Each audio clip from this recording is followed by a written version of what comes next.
Welcome, ladies and gentlemen, to the Kyle Miller Show. I'm your host, obviously, Kyle Miller. I'm here today to bring you stories of people who are doing fascinating things with their lives, doing amazing things, taking life by the horns and making it happen.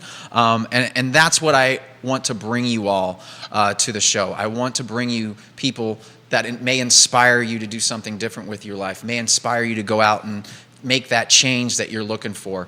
And with today, our guest today owns Vortex Flight School. Okay, he's an instructor there as well, private pilot, and also flies in Alaska's backcountry, dropping off hunters and fishermen and all of that. So I'm just really excited to hear what he's got to share with us today. Please welcome Lakey Harkrader.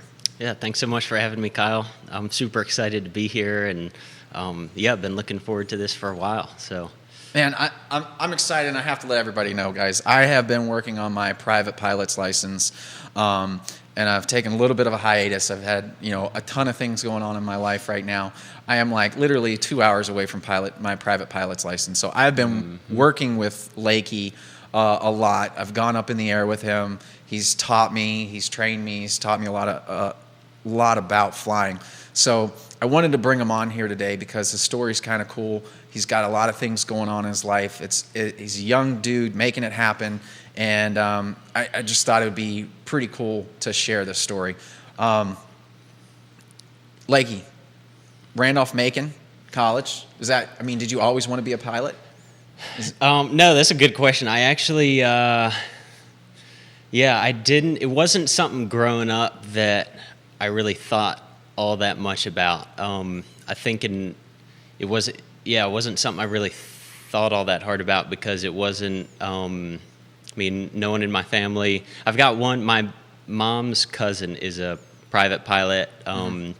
Doesn't fly a whole lot, but other than that, I didn't have anyone in the family who was in the aviation industry, and so it always seemed like this kind of far out thing that was almost like untouchable, kind of unreachable. It was just one of those things like out there that I didn't really think all that hard about until I guess really after college. Okay. So I graduated from Randolph-Macon with an economics and business degree and worked for Faulkner Construction Company here in Charlottesville for a couple years. Yeah. And a great job, great company to work for.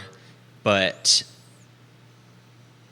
I always had this thing in the back of my head that was telling me, you're going to regret it down the road if you don't, going from high school to college straight into an office job, right? If you don't go try something else. And so one of the things that I had always talked about growing up with my best friend was working for a big game hunting outfitter out west. And so I got connected to kind of through my friend who was out guiding in Idaho and Montana and Wyoming and a little bit in Alaska. Through a connection he had, I got up to Alaska and started working under a guide, hunting brown bear and mountain goat, and worked into a guide position there. And that's what kind of started the avenue towards aviation. So the flights didn't even get you to Alaska. Like the pilot's license didn't get you to Alaska. It was, hey, I want to go be a big game, guide. Right. And go help people, all over and get to experience the mountains and the backcountry and just that whole lifestyle, right?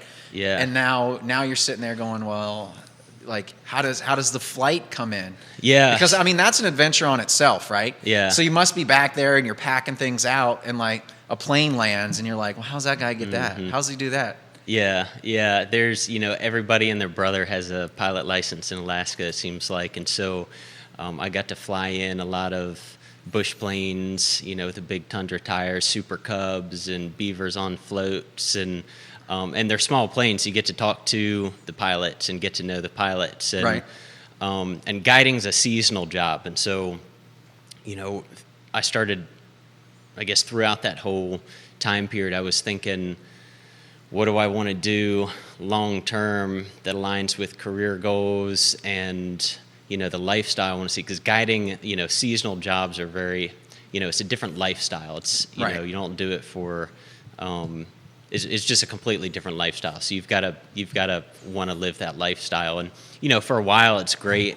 It was great for me, but I knew long term I was going to want something that was more, I could have a family and not be gone for, months in the wilderness at a time. And so, talking to the pilots, the bush pilots up there and getting to do some really cool flying with them, got me thinking harder and harder about, getting my pilot license and going down that road. So that's pretty cool. I mean, I'm sure the sights and views of just flying. I mean, I know just around this area, right? Yeah. But like you put yourself in those mountains and you get to see the views of everything that's there. Yeah, and it's pretty amazing. I'll tell you, the most freeing feeling that I think I've ever had, right, was not the first day of solo, right? It was like a couple days after, of going up in the air, because first day of solo, it's kind of like really stressing, like, oh, what's going on? I got to make sure everything's right. But after you get a little more comfortable with it, you kind of calm down and you know what to expect and you know what's happening and you get over that first feeling, and then but I remember taking off and going up and I was going out over Lake Anna, and it was just like, holy cow. Like, I'm up here, nobody else is up here, I'm by myself, and I can go anywhere I want to go. Yeah. And it was just like this truly like freeing feeling. Yeah, it is pretty amazing. It's one of those things where one of those things that you can do, and it takes, it's not like it's, like you said, it's not like it's always just an intense thing. Like there are periods that are like that first solo that, you can be kind of stressed out because it's your first time in a plane in the air on your own. There's no fallback, but, it's one of those things that you can do and kind of forget about everything else. Mm-hmm. And like, that's what you're doing. When you're flying, you're like in the air flying, and it's, it's pretty special. Yeah, definitely is. So tell me, like, you decide you're backcountry. You decide you don't want to guide anymore. You're looking into different things of a lifestyle and stuff, and you just happen to be like, oh, I want to be a pilot. Yeah, guiding's one of the things I still do seasonally. It wasn't quite like I need another switch, another complete change. It started as more, what can I do to fill in? What can I do to fill in the rest of the year? Mm-hmm. That's not, construction or, for a while I went back and worked for Faulkner Construction in the field, and it was a great thing to fill in the seasons between the hunting. Fall and spring hunting season. But every time I came back home and was just working in the field construction, I didn't feel like I was working towards anything. So it was just like treading water for months until I went back to Alaska, and I was like, well, something's got to change. I've got to figure out where to go. And so I started after, getting to experience flying in Alaska and talking to the pilots up there. It's like, wow, aviation really checks a lot of the boxes for me that I'd love in a career. Mm-hmm. There's all sorts of different types of schedules. As a commercial pilot, flying for hire, there's all sorts of different jobs that allow for different types of schedules. So if you want to be home and with your family, there's jobs for that. If you want to make a lot of money, there's jobs for that. There's all sorts of different avenues you can go down in aviation.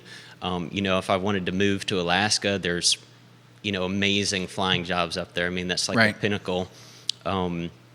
And so when I realized it fit with what I'd want to see long term and something that I could do year round, until retirement. It's, then, I was thinking about it harder and harder. And so finally I just decided to do it. Yeah. And, after my first flight, just kind of took over my life. So, So, so you got I the love you it. got the bug, and you just Yeah. continue to want to learn more and more and more of this. Yeah, it's addicting. And so you're thinking about those flights, you're thinking about what kind of career paths you can have, and now you've kind of turned it into a business for yourself. Mm-hmm. And this being one of those options that you can have as a pilot, right? You can be Yeah. a certified flight instructor. Yeah. Right? Yeah. And so now you teach people to fly, and that's what your whole business is right now. Yeah, it is. And it's been really rewarding. I get to work one-on-one with people. And, it's funny, something I've thought about over the years is, in a lot of ways, there's a lot of similarities between my job as a flight instructor and my job as a guide, because I'm working one-on-one with someone. And a lot of times not always, but a lot of times it's something this person's like dreamed about doing for a long time. Right. And so I get to help that person do what they've wanted to do for, since they were little. Right. And so it can be really rewarding in that aspect. And, I'm sharing my passion too, like both jobs. But, I love guiding and I love flying, and I get to share that as a flight instructor and teach people how to fly and, get them into the industry. And so, it also, on top of that, as a flight instructor, they say you never learn more about a subject than when you have to teach it. And so that's allowed me to become, a much better pilot myself when I have to constantly, refresh and review and study myself, or work through new problems, get asked all sorts of questions that I've never thought of myself by people. And it's definitely been really rewarding. I mean, that's cool.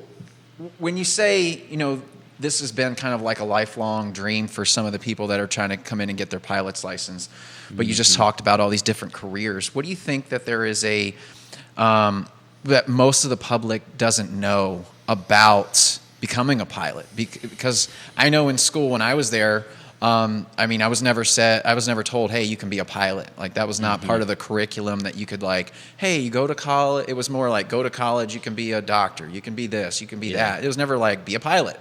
Right.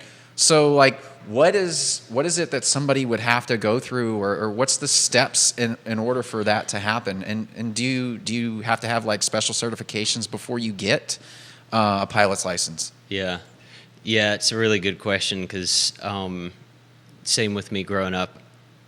Like I said earlier, I guess is not something I ever thought about. It's not really in high schools, but it's really another trade school, and I think it's a phenomenal trade school. Most flying jobs, I'm not going to say all of them, and it's changed over the years, and I think it's more and more flying jobs don't require a college education. Okay. A lot of times it's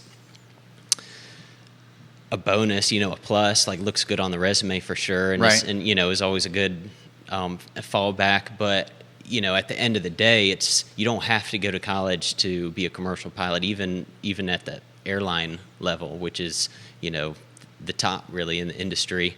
So you don't have to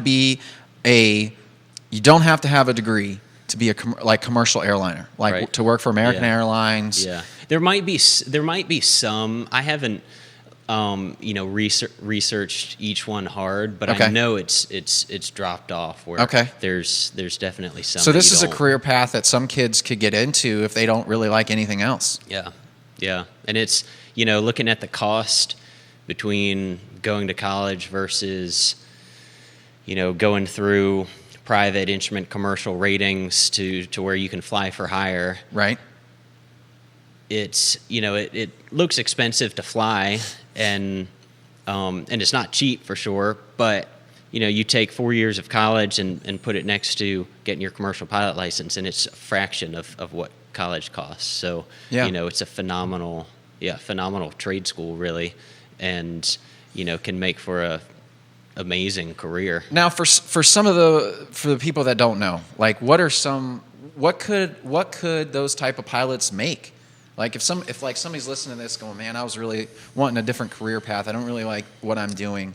Like Yeah. what is, if they looked into this, what is something like that? What do commercial pilots, what's the salary ranges that are out there for them? Yeah, it's pretty big range, but with some time in the industry and in the airlines, the captains are making 300,000-400,000 a year. Okay. Plus probably. Okay. And there's so many different avenues you can go down in the industry that it ranges from the bottom all the way up to that. And so like anything, it's building experience and time and different types of planes or whatever. Right. You're getting hired to fly and going through their training and working from a first officer, essentially co-pilot position, to captain position.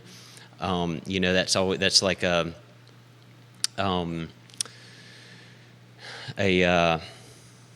you start as a first officer, and you're helping the pilot with the flight and with radios maybe, or right.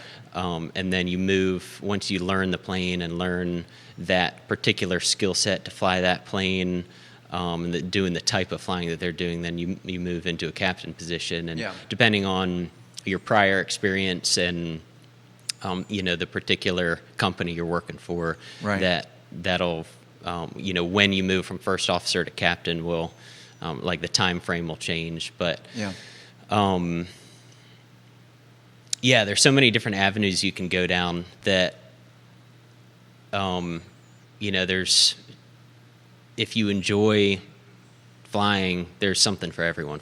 You can be a flight instructor, you can be a bush pilot in Alaska, you can do crop dusting, you can do pipeline patrol, flying like inspections, essentially surveying, charter operations, and all over the country, all over the world, airlines, corporate stuff. Like it's just endless. And so we were just looking up, guys, before the show started. There's actually over, 10,000 planes in any given time in the air during the course of the day. Yeah. So there's a lot of planes in the air. Yeah. Every single day. Yeah. And those, who knows how many people those planes are carrying each day. So we didn't even get into that number. A lot of people in the air. Yeah, a lot of people in the air think about. every single day. Yeah. And it kind of goes into two things. Like two questions that are coming to mind on this. One is, what's the process like to get a license like that? I know you kind of alluded to that. You get your private pilot's license, get your IFR, get your CFI. What does that process look like? Yeah, so you can get your private pilot license, which is essentially just the first thing everyone gets. You get your private pilot license, and it's like getting your driver's license. So that allows you to fly any single-engine airplane wherever you want in the country, really. It just opens up the door. Now you can fly planes, and day or night. There's not a whole lot of limitations on it. You can't fly for hire. You need the commercial license to do that. You can't fly in certain low visibility conditions. So you can get your private pilot license. And how old do you have to be to get that? At 17. 17. Yeah, 17. So you can do it in high school. I actually just had a girl, her name's Skylar, who started with me back. The name was made for her. Yeah. Yeah, back I think last spring. Mm-hmm. And she turned 17 in September. I think September 28th, I think was her birthday. And she was ready to take her license on her birthday, and we had it scheduled on her birthday, and the weather wasn't quite good enough to do it, so we pushed it one day, and she got her license the day after she turned 17. So that's awesome. It's very, very doable. Yeah. She's in high school, and it was super cool. It was pretty special. And she's been coming back and renting planes for me. She's working on her tailwheel endorsement now. And so minimum hour requirements. I think you said to get your driver's license, 41 hours. Yeah, I read that somewhere. 41 hours is what the the driver's permit license to get your license. You have to have 41 hours behind the wheel. Yeah. So it's only 40 to get your. So you're telling me license. it's less to get a pilot's license than it is to get a driver's license? Yeah, Okay. pretty wild. Yeah. Now, realistically, I think the national average is somewhere in the mid 60s. Okay. So a lot of people take more time than that. Right. Which is good, probably. But regulations, you could get it, 40 hours in and be good to go. Guys, the flying part of it is not that hard. It's the weather and the wind. That's the hardest part of the flying aspect of this, right? You basically kind of turn into a weatherman, understanding fronts, understanding weather and conditions, wind, visibility, icing, fog. All these different things come to play, and it's the flying. The plane flies itself. You just got to steer it, and it goes to where it wants to go. Safe to say that, right? Yeah, I mean, honestly, most of the time when things aren't going well for one of my students during flight, is because they're trying to fly the plane, trying to overfly, and they're overcorrecting. And, if they just kind of take their hands off for a second, or, just have a real light grip on the controls, that's when things smooth out. Yeah, they're super stable. I mean, they're made to be, they want to fly. Yeah, they want to be in the air. They want to be in the air. Yeah. Right? And so I get this all the time, too. It's like, well, I don't want to go up in those small planes. They're so scary. Mm-hmm. I don't want to crash. XYZ. They come up with all these different things and say this. But in actuality, right? In actuality, they're not that bad. Some people think that the motor, stops, they're going to fall out of the sky. Yeah. That's simply not true. Yeah. Right? Yeah. Oh, yeah. Yeah, for sure. I mean, one of the things that we practice pre-solo is emergency, power off landing. So we don't shut the engine off completely, but we go to idle, which is like the engine shutting off. Yeah, no power. And glide it in and land. And so, I always practice those a lot with new students prior to solo and make sure they can do it. And it's not a real hard maneuver. It's, it becomes a little trickier if you try and land it precisely, like within 50 feet or something. Right. That takes some time just a little experience and practice to hone in on, but that's very doable too. Yeah. For a commercial check ride, you have to do a spot precision power off landing. And so it's very doable, but yeah, they're made to be in the air. And so if the engine goes, the plane doesn't fall out of the sky. Yeah. You can glide for a good ways. And the other thing is, right, and I've read some, crash analysis, and when they do crash, like the majority of the time, it's not the plane. No. It's the pilot, right, making bad decisions. Starts on the ground. Yep. And so with that, you're in the air, you're making good decisions. The weather's good. Well, that would be a good decision to go if the weather's good, right? If it's bad, that would be a bad decision, which then would cause an accident. Yeah. But, you're up there, you're not really going to have too many problems.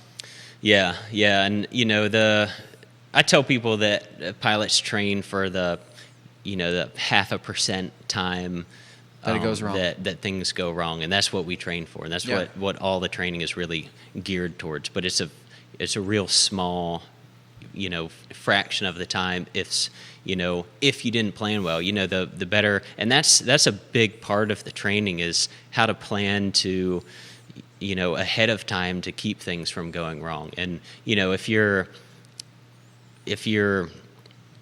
half a pilot, then that's where everything starts, is on the ground during the pre-flight preparation. And if you have a good plan and you've looked at your weather briefing and looked at your route of flight, and you've done all your pre-flight inspections and everything, have a good plan going into it. That's what mitigates all the adverse conditions, all the helps to mitigate all the crashes and things going wrong. Because I think it's like over 80% is the percentage of crashes that happen because of human error.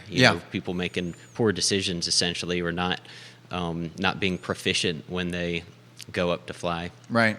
Getting things overloaded, not accounting for too hot of air, not going to create enough lift, Yeah, and then you put too much weight in it, and then all these different things happen. Yeah. So it's poor decision making. Yeah. But poor decision making, the only thing it's just exasperated, but in an airplane than in a car, right? Yeah, That's the only right. thing, right? Can't pull over on the side of the road if Exactly. you get lost. You run out of gas. Right. You didn't check the oil, Yeah. and you run out. Like those things happen every day on cars, right? Mm-hmm.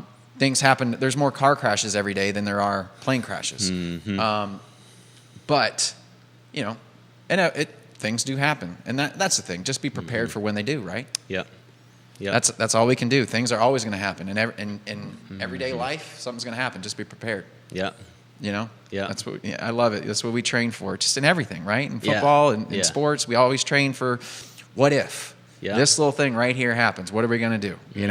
This out of the blue thing happens. This is what we're going to do. We may never use it ever in our entire life, but we got to know what's going to happen when it happens. Not to have to use it. Yeah. Yeah. But we're ready when we need it. So you've been in the air a lot, right? What are some of the coolest things that you've seen up there flying around? Yeah, that's a good question. I don't know if I can say I've seen anything like really crazy. I've seen some military jets flying around. One night I was taken off out of Louisa.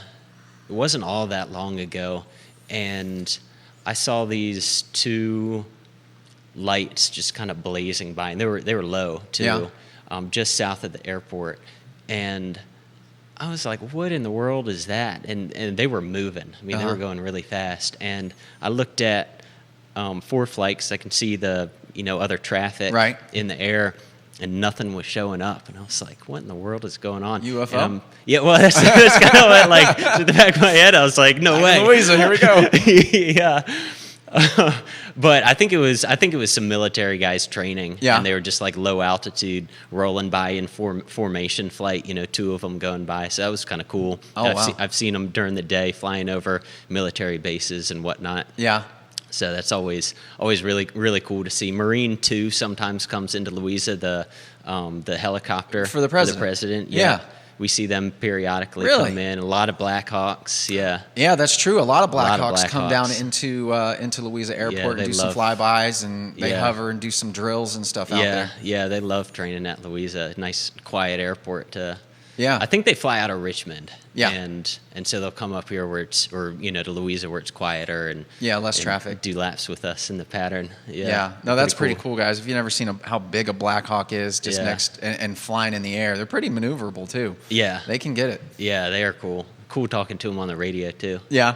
Yeah. Yeah. And it's funny because they're doing the same thing we are. Like they're training new pilots, and I'm out there training new pilots too. So they're doing the exact same, just pattern work, doing laps and practicing landings and takeoffs. And what's cool is that, like, it's the book, guys. For I don't have mine here, but the book, like, is this thick, right? And everybody, the far aim, it's this thick. And everybody that flies uses that book. So across the country, it is the exact same everywhere, right? They use the same patterns. They use the same calls. They use the same how you talk on the radio. So if you're on the East Coast and you go to the West Coast, it's the same. Everything across the country is pretty much. Is it now? I don't know this for a fact. What about like the rest of the countries? They all use it the same, or is... I don't think it's completely standardized across the world. I'm sure some things are, but there's a few other different types of airspace in other countries, and I haven't personally flown out of the country, so I haven't researched that a lot. Yeah. I think there's some differences, but it's not it's not to the point where a little training for the company you're working for, wouldn't get you there. It's not like getting a whole another license. Right. Okay. So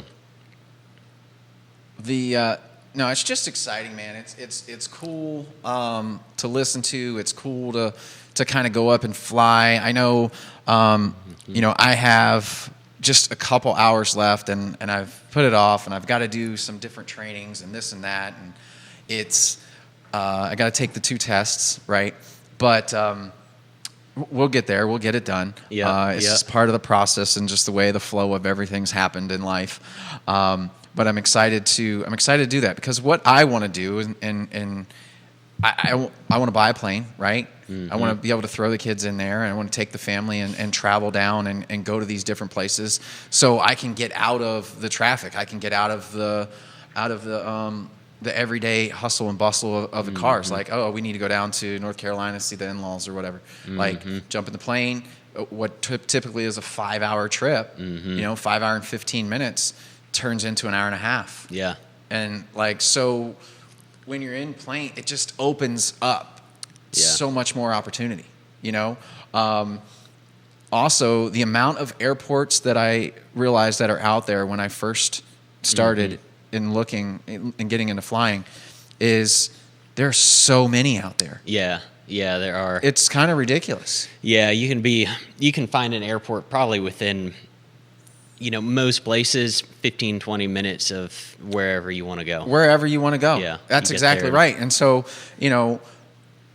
flying commercially, you only get the big airports. You fly into the big airports, and then maybe sometimes you got to, drive another hour and a half over to wherever. Right. In these in these small airports, I mean, being at Louisa, I've seen some planes flying in from like New York and Boston. Yeah. They're landing at the airport. They get in the car. They drive over to Lake Anna to meet the family or the builder or whatever.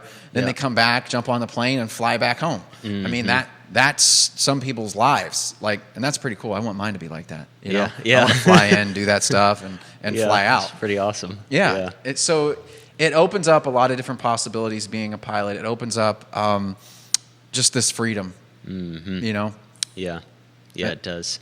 And that's why I'm looking at getting mine and going through that. But like, how can people find you on this? How can people reach out to you if they want to get involved in flying and want to start the process? What does that look like for you? Yeah. How do they do that? Yeah, I've got a website. It's vortexflight.com. Okay. Name of the flight school.com.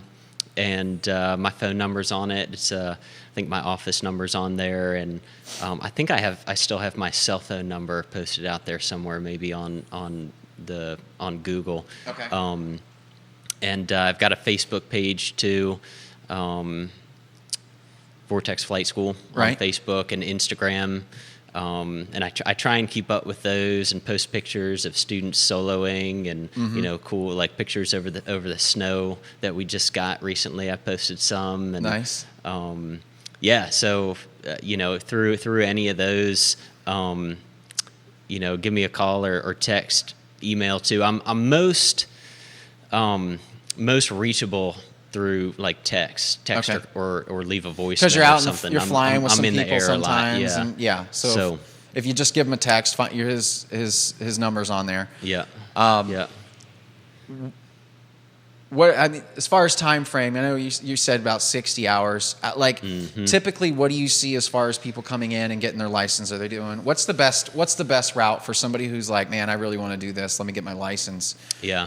Is it like coming in, 1 day a week? Is it coming in 2 days a week? What do you think's best for something like that? Yeah, the more you fly, hands down. I've seen this firsthand. I think any person who's been through the process will say the same. The more you fly, the less total hours you'll need, and it's like practicing. I tell people it's like practicing a musical instrument. If you want to learn how to play the guitar and you practice once a week for 30 minutes or an hour or whatever it is, once a week, right, and then you don't practice again at all until the next week, and you do another 30 minutes, hour, and then you don't practice again until the next week. It's, you end up, you can slowly build, but you end up reviewing a lot of what you did the week before. And so it's really hard to build on each lesson doing it that way. So the more you fly, minimum twice a week, I'd say, if you really want to get through it, minimum. But the folks who I've seen do the best were the guys who came in as much as they could, 3 times a week, 4 times a week, and every week. Because, the other thing is we get a bad weather day and you have to cancel. And if you're only flying that one time each week and you have to cancel the week, well, now it's 2 weeks later. And so there's always going to be weather cancellations. And, we've had a lot this month. The weather's been pretty rough, so it's been a little slower, and a lot of lessons have gotten canceled. And, it's just part of the industry. Nothing you can do about it. It's just something you have to work around. So the more you fly, the more consistent you can be with the flight training. And, there's a whole other side that I always try and emphasize up front that's super important, as if not more important than the flying, is the ground school side. And that's just all the information that goes along with getting the pilot license. The more consistent you can be studying and training, the smoother it'll go, and the more proficient you'll be as a pilot. I 100% agree with that, because that's what I was doing. I was flying 2 times a week, getting it done, maybe slide in another one in there if weather was good, my schedule allowed it, and I was cranking through, and then it stopped. And it was like this long pause of just, getting through things and, and making stuff happen, and just, and that's where it's been. And it can be tough. I mean, a lot of the folks I work with have full-time jobs where they're working 9 to 5 or, whatever the schedule is. And so they can only, they only have certain windows or can only fly on the weekends and whatnot. But it definitely takes some commitment. You got to want to do it. It's, it's different in that respect than getting your driver's license. There's definitely some commitment involved and some, hardcore studying and whatnot. But very doable. Well, Lakey, thank you for coming on and sharing this information, man. I think if you're interested, check them out. Facebook, check them out on Google. Look them up. Vortex Flight School. Right. Vortex Flight School. Reach out to them. Book. And don't you also do discovery flights too, right? And so discovery flight is they come in, they go up just to see if this is something that'd be interested in. Right? Because you never know. You don't want to just go in and start buying lessons and start making commitments. Go check it out. 0 commitment. Come take a flight and go up in the air and see if it's even something you want to do. And usually people get hooked. Awesome. That's the leader in there. But go check it out. I mean, see if it's for you. See if you like going up in the air and seeing that and coming down and landing and check it out. I mean, there's really no other feeling like it if you're up there and you're actually flying the plane. So check them out, guys. Reach out to them. Book a not a show, but schedule a flight with them. You won't be disappointed. Again, Lakey, thank you for coming on, man. I really do appreciate it. And enjoy the next flight. Yes, sir. All right, brother. Yes, sir. Thank you. Thank you.